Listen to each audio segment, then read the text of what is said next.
Dan jangan lupa like-nya, di-like ya. Di-subscribe itu penting, di-subscribe, di-like, di-subscribe. Kalau kita membahas tentang hikmat, kita nggak akan lepas dari namanya pengertian dan kemudian pengetahuan. Jadi ada 3, hikmat, pengertian, dan pengetahuan. Kalau di dalam tradisi Yudaisme atau rabbinik ya, kalau bilang Yudaisme ntar salah lagi pikiran, Anda pikir saya Yudaisme, bukan ya. Tapi dalam tradisi rabbinik ya, nanti kalau Anda lihat dalam skema Kabbalah dalam itu ya, nanti Anda akan melihat ada kata binah, kokmah, dan da'at. Binah, kokmah, dan da'at. Binah itu pengertian tadi ya. Kokmah itu adalah hikmat. Hikmah sama ya, saya dari itu ya. Kemudian da'at. Da'at itu dari kata yada, artinya pengetahuan. Jadi kalau bina tadi pengertian, sorry, understanding, pengertian. Kalau hokmah itu adalah hikmat. Nah, kalau da'at artinya pengetahuan. Di dalam Yakobus 1 ayat 5 disebutkan di situ, ingat ya.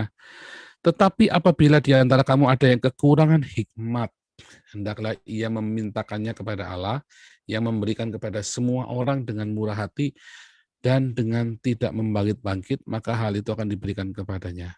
Nah, ayat 6 juga bagus. Hendaklah ia memintanya dalam iman dan sama sekali jangan bimbang, sebab orang yang bimbang sama dengan gelombang laut yang diombang-ambingkan kian kemari oleh angin. Orang yang demikian janganlah mengira bahwa ia akan menerima sesuatu dari Tuhan, sebab orang yang mendua hati tidak akan tenang dalam hidupnya. Jadi itu ada kata hikmat, minta hikmat kepada Tuhan, dan ia akan memberikannya dengan tidak membangkit-bangkit. Nah, kata membangkit-bangkit itu dia tidak akan Allah itu tidak akan kesal kalau kita minta hikmat, ya. Nah, kenapa sih Allah bisa kesal? Kenapa sih kita berpikir, si Yakobus ini berpikir bahwa Allah akan kesal? Karena kalau ada orang bilang, orang Yahudi itu paling jengkel kalau ada orang bebal. Ya, makanya kalau di Amsal itu ceritanya tentang orang bebal. Orang yang tidak berhikmat itu bebal dia pokoknya. Lawan dari hikmat itu orang bebal. Ya, lawan dari pengertian ya tidak berpengertian. Tapi kalau orang tidak berhikmat itu bebal. Nah, itu makanya di dalam Yakobus 1 ayat 5, orang-orang Yahudi itu, Yakobus ini adalah kitab perjanjian baru, kitab hikmatnya perjanjian baru ya. Yakobus ini terkenal orang yang sangat bijaksana sekali. Salah satu rasul, Yakobus adalah saudara sekandung dengan Maria. Saudaranya Yesus sekandung dari Bunda Maria. Ya, saudara sekandungnya Yesus dari Bunda Maria itu. Nah, Yakobus ini terkenal sangat bijaksana sekali dan selalu memberikan pencerahan-pencerahan kepada para rasul ketika mereka diskusi mentok. Nah, Yakobus ini selalu memberikan yang luruskan benang-benang ruwet itu. Nah, jadi Yakobus itu terkenal sangat bijaksana lah, orang bijaksana intinya. Nah, makanya Yakobus dia bilang, kalau sampai kamu kurang hikmat, kamu jangan malu-malu, ayo minta aja sama Tuhan. Hikmat itu salah satu gunanya buat begitu yang bereaksi dengan cepat di saat yang gawat. Kita harus bereaksi, karena nggak bereaksi kita bingung, kita dipojokkan sama orang, ya kan, dipermalukan di hadapan orang. Hal-hal seperti itu yang kita penting hikmat. Juga bahkan ketika kita harus menghadapi sebuah pilihan-pilihan dalam kehidupan, itu butuh hikmat. Dulu saya pernah kasih satu contoh, siapa yang itu belum selesai ya. Film The Silent itu ya, ada seorang misionari yang pergi ke Jepang. Itu film fiktif ya, tetapi ini diangkat dari kisah ya nyata, tapi dibuat romance story.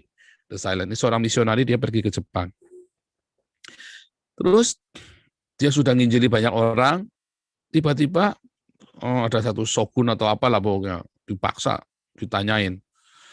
ditangkap semua, ditanyain masalah iman segala macam, terus terakhir disuruh nginjek Alkitab.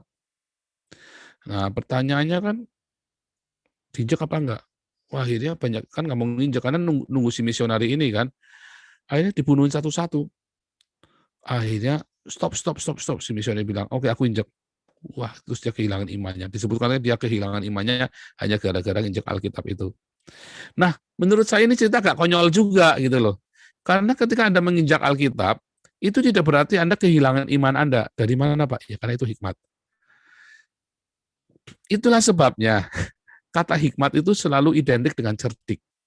Ya, kata hikmat itu selalu dihubungkan dengan orang-orang cerdik, bukan orang licik ya, bukan orang-orang yang jahat, tapi cerdik. Ya, orang-orang yang cerdik, yang arum, yang cerdik. Mengapa orang-orang itu berhikmat? Nah, bagaimana supaya berhikmat? Karena saya tahu persis apa yang ditulis di dalam Alkitab tentang iman, tentang menyangkal. Nah, Alkitab menulis yang jelas di dalam Alkitab adalah kalau kamu menyangkal Yesus, bukan nginjak Alkitab. Ya, kalau itu menyangkal. Tapi itu Alkitab, iya, tapi itu bukan Alkitab. Itu adalah sebuah buku. Tidak ada kaitannya dengan imanmu. Kecuali kita menyangkal dengan mulut kita, Yesus Kristus adalah Tuhan. Kita sangkal, nah itu baru Tuhan nggak akui kita. Tapi Alkitab itu cuma sebuah buku, dan kita tidak digiring untuk kepada ritual dan simbol. Nah itulah salahnya gereja-gereja di dunia ini. Digiring kepada ritual dan simbol, sehingga Alkitab itu adalah sebuah simbol dari iman. Nah, itu kan salahnya di situ. Makanya Yesus berkata, cerdiklah seperti ular. Kita disuruh cerdik seperti ular. Kenapa cerdik seperti ular? Bukan artinya akal-akal, bukan. Artinya kita harus tahu firman Tuhan. Batasnya di mana kita yang disebut menyangkal itu. Batasnya di mana yang disebut dengan najis, berdosa, dan sebagainya. Kita harus tahu batas-batasnya yang kita nggak boleh langgar. Nanti pertanyaannya, jawabannya tadi yang tentang Salomo tadi. Nanti saya sambungkan ke sana tentang Salomo ya.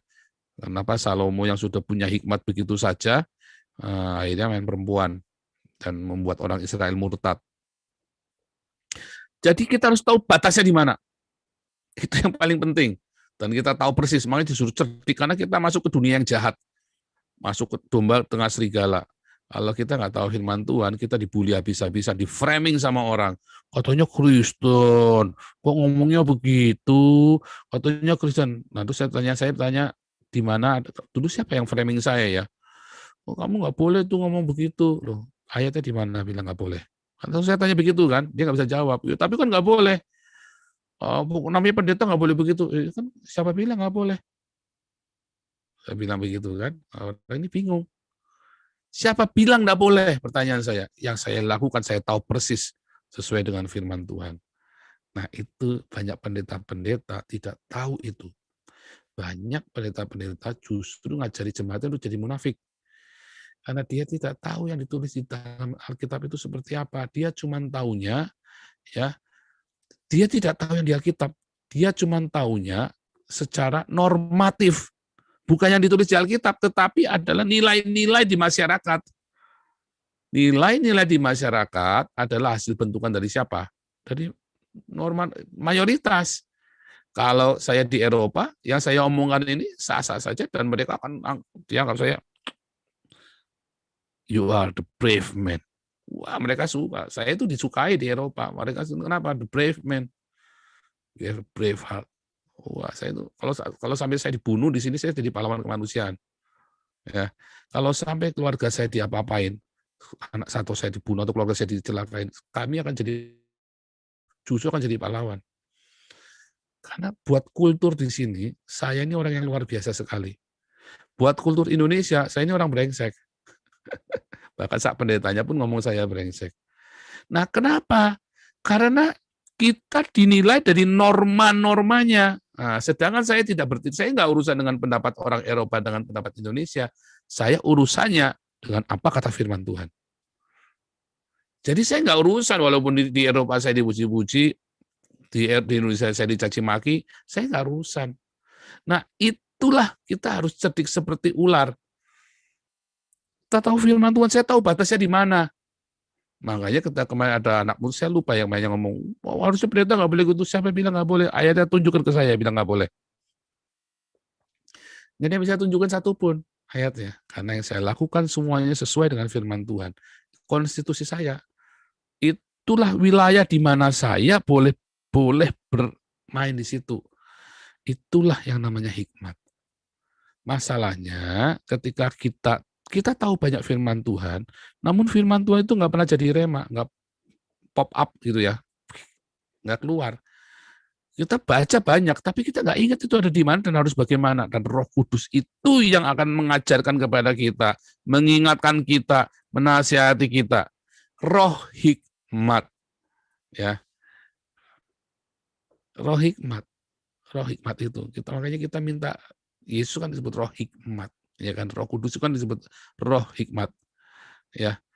Nah, itu yang disebut dengan Hagia Sophia itu loh. Hagia Sophia di Turki itu roh hikmat.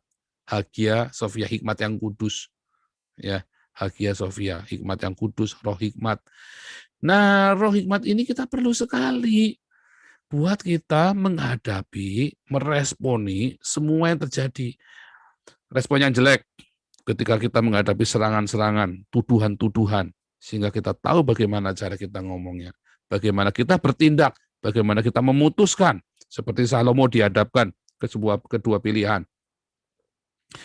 Ada bayi satu, ini bayinya perempuan yang A atau perempuan yang B, ya kan? Maka ya saya nggak usah bercerita detail lengkapnya cerita Salomo dengan ini ya.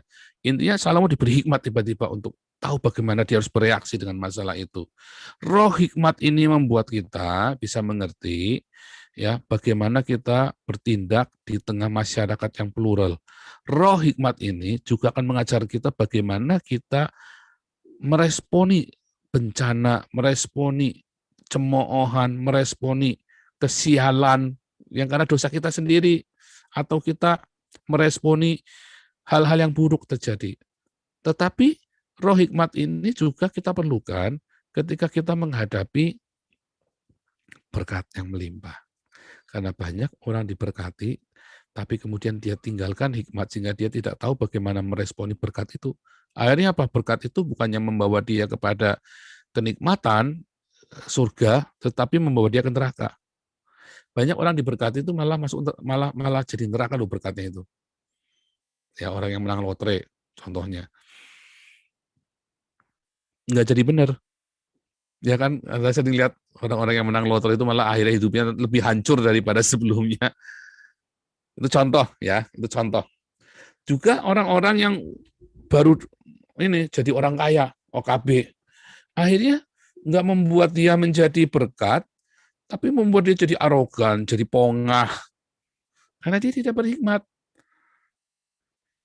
Ya, seperti orang kaya yang berkata kepada dirinya, hai jiwaku, telah ada padamu makanan, ya kan, dan kamu hidup dalam kelimpahan, ayo sekarang menikmatilah, berfoya-foya segala macam. Terus malamnya Tuhan kasih dia mati. Nah, nggak berhikmat ya, nggak berhikmat. Nah, banyak orang diberkati tanpa hikmat. Jadi yang satu, ketika menghadapi hal-hal negatif, dia butuh hikmat, bagaimana meresponinya dengan hal itu supaya jangan keki, coba dipermalukan di muka umum gimana coba. Kan kita bingung kan, kita tuh pengen merespon yang benar Tuhan. Tuhan aku pengen tahu yang benar. Malu nggak apa-apa, yang penting itu pakai cara Tuhan. Masalahnya karena kita nggak tahu cara meresponinya, akhirnya malunya juga, ngawurnya juga, dan kita harus ngulangin lagi. Tapi roh hikmat itu terjadi di muka umum, kita dipermalukan, tiba-tiba Tuhan kasih hikmat, diam, kita diam. Dan orang menghargai tiba-tiba, ya kan? Misalnya suatu ketika saya difitnah, ya, itu kan paling sering itu kan, karena saya kan punya masalah dengan kesombongan, sehingga saya sering difitnah. Orang yang sombong itu sangat mudah difitnah ya, rawan dengan fitnah. Sehingga ketika saya difitnah habis-habisan, bagaimana responnya? Dulu saya nggak ngerti, wah saya klarifikasi, hajar balik. Dia bilang bagaimana, dia tulis pakai koran, saya tulis pakai koran. Dia tulis, dia cerita pakai broadcast, saya broadcast. Nah itu salah ternyata. Itu cara dunia. Itu hikmat dari dunia. Hikmat yang dari surga nggak seperti itu ternyata. Nah, Anda harus membedakan mana hikmat dari dunia, mana hikmat dari surga. Hikmat dari dunia, ya, selalu yang kuat mengalahkan yang lemah. Hikmat dari dunia, yang pintar mengalahkan yang bodoh. Kemarin kita sudah ceritakan. Hikmat dari dunia, yang jahat mengalahkan yang pintar. Tetapi hikmat yang dari surga, itu balik banyak sekali balik. Dia menggunakan yang tidak berhikmat untuk mempermalukan orang-orang berhikmat. Dia memakai orang-orang yang bodoh, orang-orang kecil untuk memalukan orang-orang besar. Itu hikmat yang dari surga. Hikmat dari surga itu membuat para pecundang itu menjadi para pahlawan. Hikmat yang dari surga akan membuat Anda yang kecil yang bukan siapa-siapa akan menjadi siapa-siapa. Makanya mintalah hikmat yang dari surga. Wah, teoritis banget, Pak. Oh iya, jangan main-main dengan kata ini. Anda menganggapnya sebagai lip service, maka Anda nggak akan dapat apa-apa. Saya menganggap ini dengan serius, masalah hikmat ini.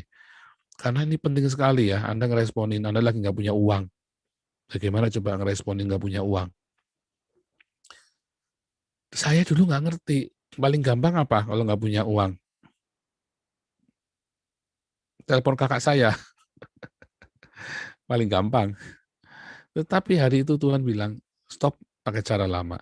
Istri saya diajari dengan iman. Gimana iman nggak punya ini nggak punya beras apa segala macam. Wah, so sempat sepandang. Nah, Tuhan ajari lagi cara-cara yang lain. Nah, nanti ya satu-satu. Yang penting sekarang sudah tahu tentang hikmat. Itulah hikmat bagaimana kita meresponi. Nah, sekarang pengertian. Binah. Pengertian atau binah. Apakah pengertian? Saya akan buka di dalam Amsal 3 ayat 19 dulu ya. Lihat, kalau itu kan dengan hikmat Tuhan telah meletakkan dasar bumi. Dengan pengertian ditetapkannya langit. Jadi dengan hikmat, Tuhan telah meletakkan dasar bumi. Dengan pengertian ditetapkannya langit. Saudara, ketika kita belajar hikmat, artinya kita sedang berpikir hal-hal yang lahiriah, yang jasmaniah. Ya, kita ingat Kejadian 1 ayat 1, ya pada mulanya Allah menciptakan langit dan bumi. Dulu pernah saya ajarkan juga ya. Itu di dalam Targum, nanti katakan lihat, pada mulanya ya dengan hikmat dari memranya Tuhan, yaitu Yesus Kristus. Bukan Yesus Kristus adalah hikmat, bukan, tapi dengan hikmat dari Yesus. Ya, Allah menciptakan langit dan bumi. Tetapi di dalam Amsal 3:19 dijelaskan, jadi yang namanya langit, di Kejadian 1 ayat 1 itu, yang namanya langit dan bumi itu, ternyata langit itu adalah perkara rohania dan bumi adalah perkara jasmaniah. Nanti silakan cek di khotbah-khotbah sebelumnya. Jadi di Amsal 3:19 ini dijelaskan dengan ulang, dengan hikmat, dengan hokmah, Tuhan meletakkan dasar-dasar bumi atau dasar-dasar yang jasmaniah. Dan dengan pengertian binah, ditetapkannya yang rohaniah.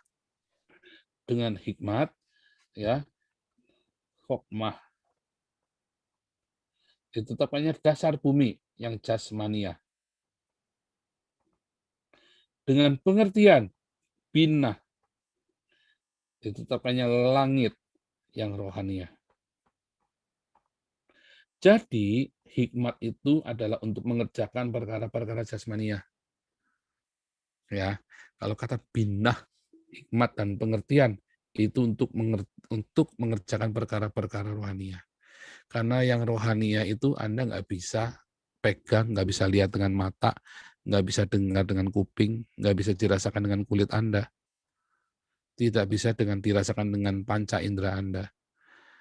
Yang namanya yang jasmaniah itu, kita bisa lakukan dengan hikmat meresponi. Kemarahan, kita melihat, ya ada bully, ada dionjoki, ada kemiskinan, itu semua kelihatan jasmaniah.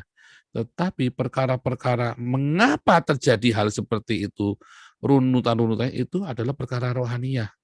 Makanya diperlukan juga pengertian. Seperti itu ya. Perkara rohaniah dengan pengertian. Kita mengerti. Ngeh. Nah, bahasa kerennya itu ngeh. Aku kok nggak ngeh ya.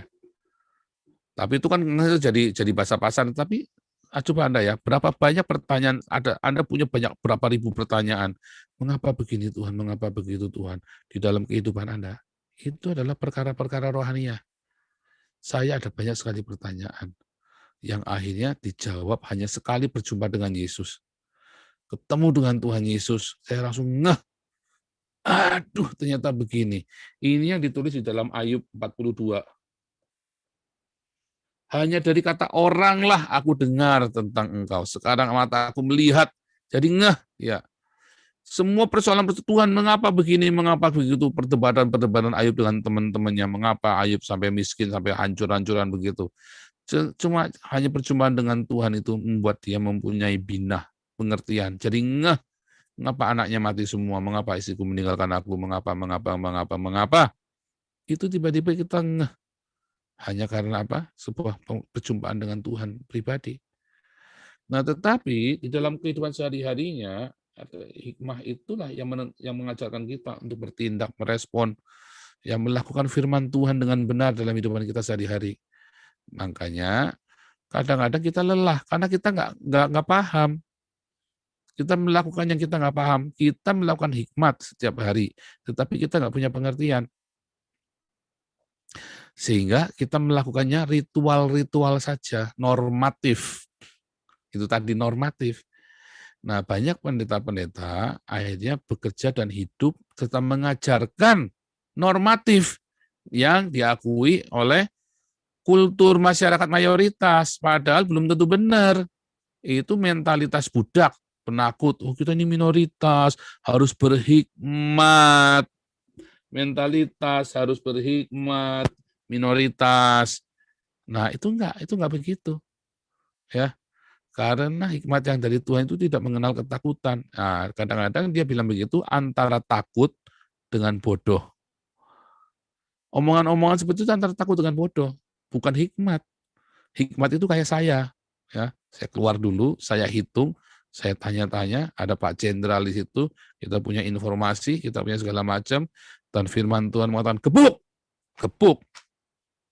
Orang-orang semua takut, oh, nanti kalau kerusuhan gimana? Nyatanya kita sudah sebulan nggak ada kerusuhan kan? Pertanyaan kan itu kan. Nyatanya sudah sebulan nggak ada kerusuhan. Sudah saya hitung, udah saya hitung itu. Jadi bukan itu tadi. Wah, nanti kerusuhan gimana nanti gini? Nggak akan ada. Saya bilang nggak akan ada. Nah, itu namanya hikmat. Kita sudah berhitung, kita sudah mendengarkan informasi, kita berdoa, kita tanya, dan kita harus sesuai dengan firman Tuhan. Semua itu namanya hikmat. Nah, dalam kitab semua juga sama. Dulu saya begini enggak. Dulu saya pakai hikmat manusia. Ya, dengan apa? Takut, minoritas, ya kan, dengan normatif. Nah, hikmat dari normatif itu yang kuat menang, yang ya tadi yang kuat yang menang, yang cepat yang menang, yang hebat yang menang. Tapi kalau hikmat dari Tuhan apa? Tuhan memakai orang-orang yang tidak dipandang oleh manusia. Tuhan memakai orang-orang yang lemah. Tuhan memakai orang-orang yang miskin. Tuhan memakai orang-orang yang dianggap bodoh. Itu yang dipakai sama Tuhan semua. Orang-orang seperti orang-orang nggak berguna kayak saya dipakai sama Tuhan. Ya, Anda kalau merasa orang yang hebat, geeran, Anda nggak akan dipakai sama Tuhan. Tapi ketika Anda merasa datang kayak Gideon, ya, yang pengecut, tidak berani, justru itu yang dipakai sama Tuhan. Bukan Anda mental pengecut, bukan, tetapi Anda karena Anda rendah hati. Nah, kerendahan hatian itu. Dari rendah hati itu kita jangan merasa hebat, merasa jagoan, merasa apa. Tuhan justru pakai. Begitu kita ngerasa jagoan, merasa hebat, Tuhan justru nggak pakai. Nah, karena apa? Itu tadi, hikmatnya manusia kan normatif. Nah, hikmatnya Tuhan nggak normatif. Hikmatnya Tuhan itu, hikmatnya dari surga itu benar-benar ajaib. Lihat, karisma, normatif dan karisma. Anugerah. Hikmat yang dari Tuhan itu karisma, anugerah. Sehingga nggak ada orang bisa menyombongkan dirinya sendiri karena hebat. Wah, Paul hebat. Oh, tidak. Nggak ada. Ya, saya ini bukan siapa-siapa, tetapi itu karisma dari Tuhan. Nah, ada yang namanya binah kemudian. Binah ini adalah karunia roh. Supaya Anda bisa mengerti, memahami apa yang sedang terjadi. Ya, sehingga dengan hikmat dan pengertian, kalau Anda punya hal-hal jasmania, pemahaman jasmania, dan skill jasmania, pemahaman jasmania, dan pengertian ini, maka jadilah yang namanya pengetahuan atau da'ah, atau yadah, atau da'at. Ya, itu yang namanya pengetahuan. Kalau kita punya hikmat dan pengertian, jadilah da'at. Itu namanya pengetahuan. Kita buka Amsal 1 ayat 7. Takut akan Tuhan adalah permulaan pengetahuan. Tapi orang bodoh menghina hikmat. Hikmah. Takut akan Tuhan. Jadi di dalam takut akan Tuhan, ya, maka ada pengetahuan. Pengetahuan ini tadi adalah hikmah dan binah. Da'at. Ini adalah hikmah dengan binah. Hikmat, ya. Ini adalah pengertian. Nah, kalau tadi yang di Yakobus 1 ayat 5, mintalah hikmat untuk mengatasi hal-hal yang di dunia ini. Makanya iman itu selama ada di dunia ini. Kalau kita sudah perkara rohani, ya, kalau sudah masuk surga, kita nggak perlu iman lagi. Tetapi selama di dunia ini, kita minta hikmat supaya iman kita ini benar. Itulah hikmat. Bagaimana meresponi. Karena kadang-kadang kita bukan masalah kita nggak sayang Tuhan, kita tidak mencintai Tuhan. Masalahnya kita kekurangan hikmat untuk meresponinya, sehingga kita konyol. Konyol sekali. Ya kan, dikerjain sama setan. Kenapa? Karena kita tidak cerdik seperti ular, tidak berhikmat.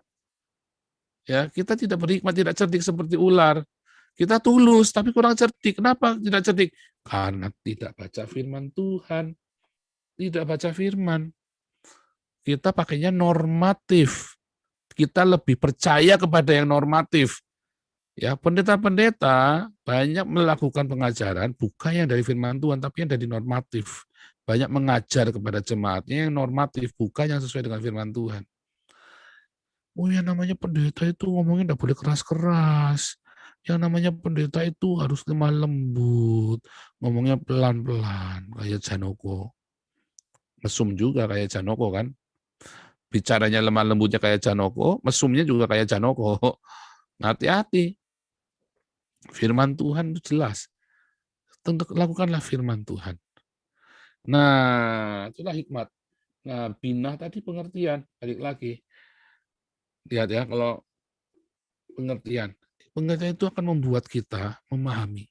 Sehingga kita tidak takut. Sehingga tidak ada perasaan takut, perasaan khawatir, atau kita tahu ngeremnya batas-batasnya sampai di mana hikmat itu. Nah, Salomo, dia berhikmat.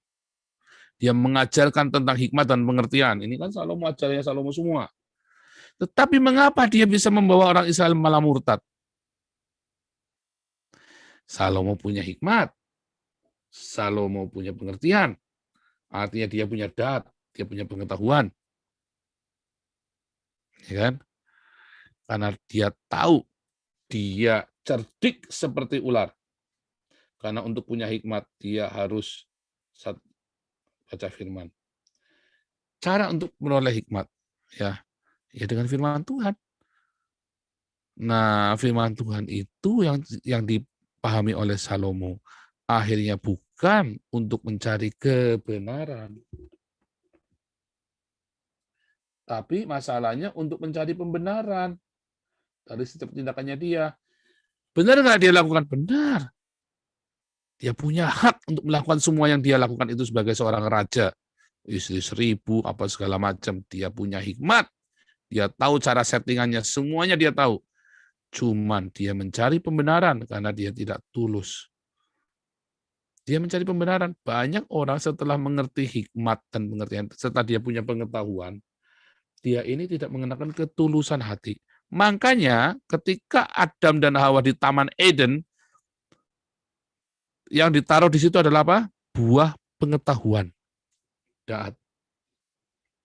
Buah pengetahuan, yaitu antara hikmat dan pengertian. Dan iblis, si ular tua itu, membujuk Adam dan Hawa untuk makan itu. Dan itu dibiarkan oleh Allah terjadi. Hal itu panjang ya, saya nggak mau terjebak di dalam perdebatan itu. Tetapi intinya adalah memang Adam dan Hawa dikondisikan untuk makan buah pengetahuan itu.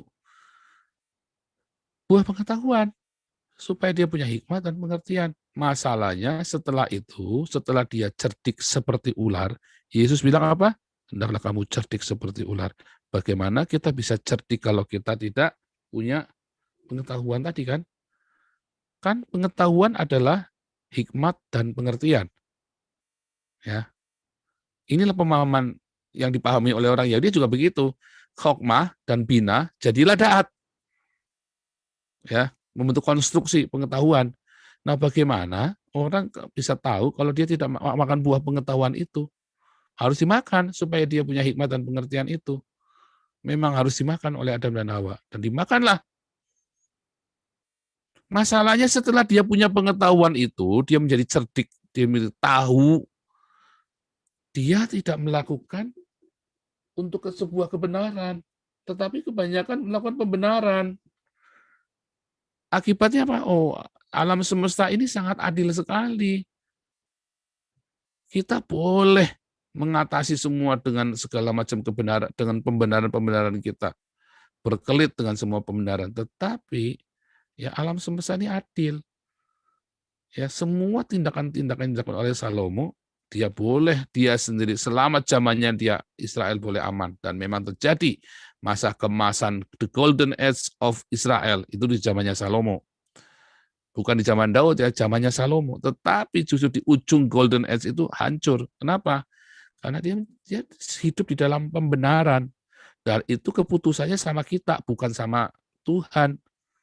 Karena Tuhan bilang setelah kita disuruh cerdik seperti ular, kita disuruh tulus seperti merpati. Hati-hati, Anda boleh punya hikmat dan pengertian, punya daat, punya pengetahuan. Seperti saya, sekarang ini saya sedang menggunakan, saya sedang berjalan meniti daat, meniti pengetahuan, ginosko. Saya sedang meniti pengetahuan itu. Tetapi begitu saya meniti pengetahuan itu tanpa ketulusan hati, dan itu ya aletheia, ya tanpa aletheia, habis saya. Habis. Anda semua juga sama. Setelah kita tahu, ginosko, engkau akan mengetahui kebenaran. Dan kebenaran, engkau akan ginosko aletheia. Dan aletheia itu yang akan memerdekakan kita. Bukan dari ginosko atau dikayosune, kebenaran. Tetapi aletheia, yang ketulusan hati yang memerdekakan kita. Sincere. Makanya kamu harus tulus seperti merpati. Anggap ya. Itulah hikmat, pengertian, dan pengetahuan yang harus selalu disertai dengan ketulusan. Itulah Roh Kudus. Banyak orang mengerti firman Tuhan, dia tahu semua yang dalam firman Tuhan, dan dia lakukan hak-haknya, konstitusinya kita, sebagai hamba Tuhan, sebagai anak Tuhan, sebagai orang Kristen, tetapi kemudian Anda berakal-akal dengan Tuhan, melakukan pembenaran-pembenaran. Benar nggak? Oh benar. Tetapi ingat, alam semesta ini jujur, adil, ya, nggak akan lepas dari hukuman, tidak akan lepas dari hukuman, ya, nggak akan lepas dari hukuman. Walaupun yang kita lakukan semua kita berkelit-kelit, semua kita sudah tahu semua. Makanya tadi aletheia, hati yang murni itu penting sekali. Hati yang suci, hati yang bersih itu penting sekali. Itulah sebabnya saya selalu berdoa minta pada saudara-saudara yang ya, ayo doakan saya supaya tetap murni hatinya. Begitu saya meleset, selesai, apa yang saya lakukan percuma semua. Itulah hikmat, pengertian, pengetahuan. Anda minta sama Tuhan. Taunya dari mana? Dapatnya dari firman Tuhan, baca. Baca firman Tuhan. Baca firman Tuhan, jadilah itu hikmat. Dan minta hikmat yang dari Tuhan, bukan hikmat yang dari dunia ini. Nanti akan lihat beda paradigmanya kerajaan surga, hikmat kerajaan surga, ya, yang miskin diperkaya, yang lemah dikuatkan, sumbu yang pudar nyalanya tidak dipadamkan, bulu yang patah tidak akan, bulu yang terkulai tidak akan dipatahkan, ya, yang bodoh mengalahkan yang kuat, yang mengalahkan yang pandai, yang berhikmat. Itu semua adalah paradigma hikmat kerajaan sorga. Ya, kasihilah musuhmu, ya berkatilah orang yang menganiaya kamu. Itu semua paradigma, itu semua hikmat. Dan kita tahu batas-batasnya di mana, ya kan? Batas-batasnya di mana? Nah, itu semua hikmat. Makanya tiap hari baca firman dan hidup di dalam diakonia, dalam kasih, supaya firman itu menjadi rema, dan rema itu yang akan menjadi iman. Ayat terakhir, 2 Petrus 1 ayat 5. Nanti Anda, ini kan saya rekam, saya upload di Hagios ya. Jadi Anda ulang-ulang lagi, karena ini pengajaran, salah satu pengajaran yang sulit. 2 Petrus 1 ayat 5. 2 Petrus 1 ayat 5, lihat ya. Lihat, 2 Petrus 1 ayat 5. Justru karena itu kamu harus dengan sungguh-sungguh berusaha menambahkan kepada imanmu kebajikan, dan kepada kebajikan pengetahuan. Bagus ya. Kita kan punya iman nih sekarang nih. Anda semua punya iman, ya kan? Anda punya iman.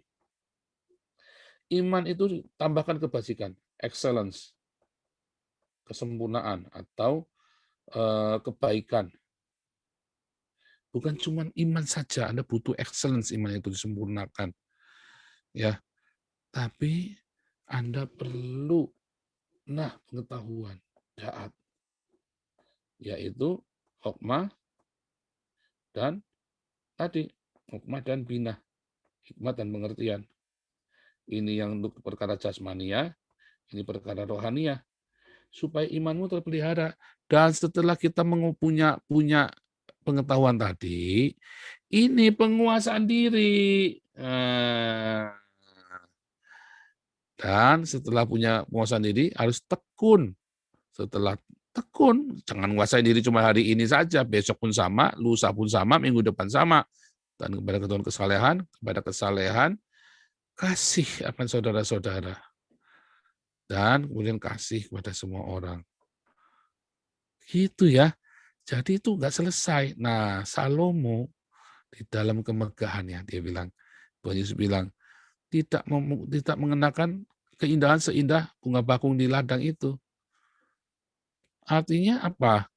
Artinya di dalam segala kehikmatan pengetahuan yang Salomo punyai, dia sendiri masih jauh daripada alam semesta ini. Dan Salomo menggunakannya untuk pribadinya dia, bukan untuk kebaikan umat, tapi untuk pribadinya dia, pembenaran itu tadi, balik lagi. Dan kemudian harusnya kalau kita sudah punya pengetahuan itu, maka kita punya penguasaan diri, dan Salomo tidak ada penguasaan diri. Dan ada ketekunan, ada kesalehan, dan ada kasih. Nah, itu penting, nggak berhenti. Jadi itu ternyata baru dasar. Anda minta hikmat sama Tuhan, bagaimana Anda menjadi seorang Kristen, bagaimana untuk Anda mereaksi di dalam kehidupan sehari-hari. Ya, karena ada apa? Wah, saya Kristen punya prinsip, bohongnya menghina keluarga saya bacok. Nah, itu saya dulu, ya. Itu saya dulu. Saya sudah penginjilan, saya sudah apa segala macam, ya kan? Ya, pokoknya tiba-tiba ada yang ngomong tidak baik tentang dulu masih tunangan ya, tentang tunangan saya.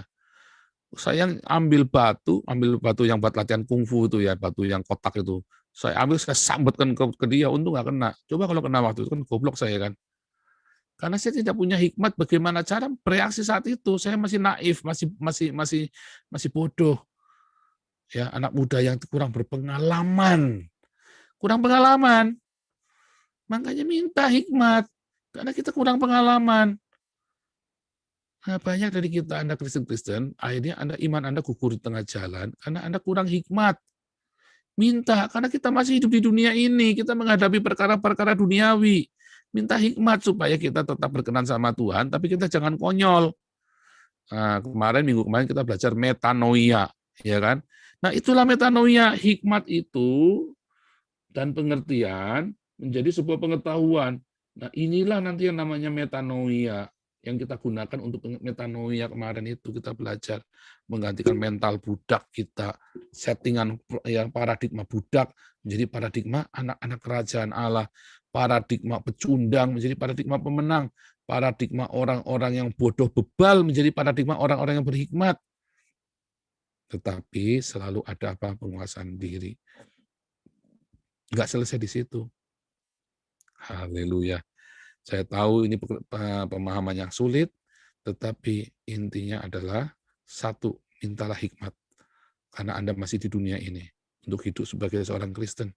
Bagaimana bereaksi. Kedua, mintalah pengertian. Karena banyak hal di dunia ini yang kita nggak paham. Kenapa istriku meninggalkanku? Kenapa suamiku meninggalkanku? Apa salahku? Mengapa ini, mengapa itu? Kita minta pengertian dari Tuhan. Ya, kemarin saya ada bercakap-cakap di sebuah kelas. Wah, saya nggak tahu tuh, saya sudah nggak tahu. Saya nggak mau salah siapa, tapi saya nggak urusan. Oh, kalau saya bilang, saya ngalami banyak hal kemarin, bukan salah siapa, salah saya. Klop itu. Saya hitung-hitungan, saya berhitung. Saya bikin begini, maka saya tabur ini, saya tuai itu. Saya tabur yang sana, saya tuai yang di sini. Saya yang di sana lagi saya tabur, saya tuai yang sekarang ini. Semuanya klop. Buat saya semuanya klop hidup saya itu. Kalau hitung-hitungan debit kredit, kanan kiri saya sudah klop. Apa yang saya tuai hari ini, itu yang saya tabur dulu. Itu pengertian. Hitung-hitungan debit kita, kenapa tabur tuai, itu semua kita ngerti semua. Apa yang saya tuai hari ini adalah yang saya tabur dulu. Klop semuanya, tidak ada berutang Tuhan. Sehingga nggak mungkin saya berkata, Tuhan apa salahku? Nggak ada, saya bilang, salahku Tuhan. Karena apa? Perjumpaan dengan Tuhan itu membuat saya paham, ngeh, binah, mengerti. Lalu apa yang harus aku perbuat sekarang Tuhan? Itu hikmat. Saya minta hikmat sama Tuhan. Ya, jual semuamu, sisa-sisa semua kamu jual semua. Mulai dari nol lagi, jangan ada satupun barang najis di rumahmu. Yang dari dihasilkan dari hal yang najis. Bersih semua. Kami tidur di lantai. Benar-benar tidur di lantai kita. Dari nol semua selama setahun. Duit 100.000 aja kadang-kadang nggak ada di kantong. Sehingga kalau mau cari makan, Jehovah Jireh, Tuhan sediakan ayam goreng. Tiba-tiba Tuhan kirim orang, kirim kami ayam goreng. Tiba-tiba Tuhan kirim beberapa orang yang bahkan kami nggak kenal kadang-kadang. Ya ini rumahnya Pak Paul. Ya ini saya disuruh untuk kirim ayam. Entah yang nyuruh siapa juga nggak ngerti. Kirim makanan, kirim apa. Ngalamin begitu ya.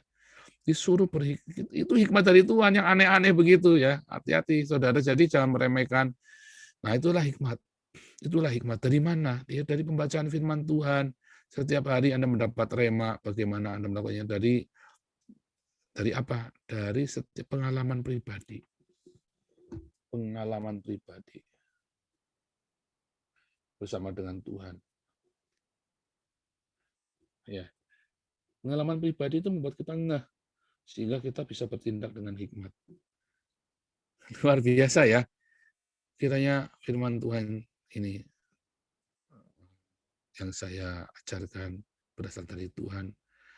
Ya kiranya hanya Tuhan yang memberikan pencerahan dalam hidupmu, memberikan rema, sehingga engkau melihat, memberikan pengertian dalam hidupmu, dan engkau melihat jalan-jalan Tuhan, dan minta hikmat ya kepada Tuhan, karena kita masih hidup di dunia ini, dan minta pengertian untuk kita memahami perkara-perkara di atas, perkara-perkara surgawi.